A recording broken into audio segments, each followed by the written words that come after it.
Well, Marky Dragon, and today I got an email from Ed.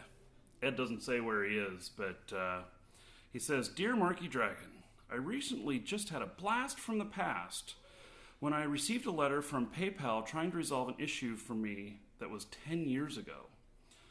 He says that back then he was playing Ultima Online, and he got really lucky, and in the dungeon Doom, he got the Ornament of the Magician. At that time, it was quite a find. He says that he sold it on eBay for a whopping $507. Back then, let me mention that buying and selling items in Ultima Online did not violate the terms of service, so Ed was not violating anything.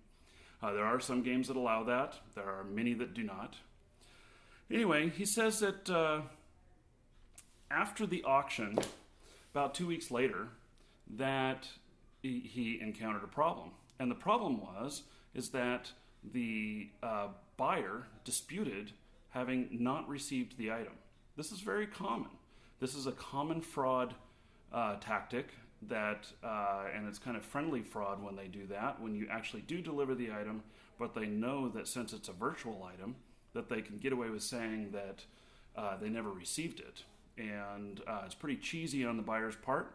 It does happen sometimes, though, especially on the higher ticket items. Anyway, so he gets this reversal, but he's already withdrawn the money from his PayPal account to his bank account. So PayPal says, okay, you got to put the money back because of this reversal, and you got to take care of it. Well, he ignores it. Or, yeah, I guess ignore would be a good word. He basically thinks, I delivered it, and so, screw the guy. I don't care if he's, saying that he didn't get it, because I know that he did. And, Ed is probably right. He did deliver it, and, so it's the buyer being untruthful about it. But here's the facts. When you enter into a transaction that includes PayPal, when PayPal makes a decision, that decision it's not necessarily final. Well, in most cases it's final, but what I mean is that you just have to live with it. And in this case, it definitely, he says it's coming back to haunt him now. And, he says, it was like 10 years ago. I don't know actually how long ago Doom was released in Ultima Online.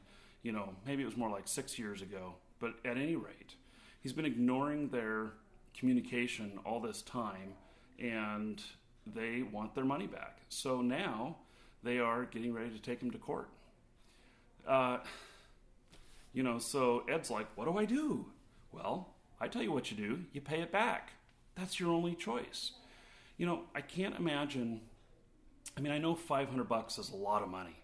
And especially if you're younger, and you've sold something or whatnot, but you can't not take care of that responsibility even though you know you're right. And the reason for that is it'll wreck your credit. And when I was a kid, I bounced a check. And this was my very first checking account. I didn't know what the hell I was doing. And I'm like, okay, so I bounced this check, and then there's fees on top of it. I didn't have the money to put in there. I thought I had it, but I was obviously mistaken. And it took me about 30 days to put the money back in. By the time I put the money back in, the bank had put me on a blacklist. And what happened was, for the next, 5 or 6 years, a lot of banks wouldn't do business with me because of that one bounced check that I took over 30 days to take care of. And that is, it's my responsibility. I made the mistake there, and Ed made the mistake here of selling to someone who is dishonest.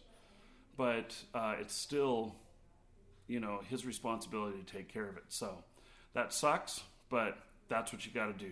Pay up, Ed. PayPal, they're not going to quit hounding you until you do.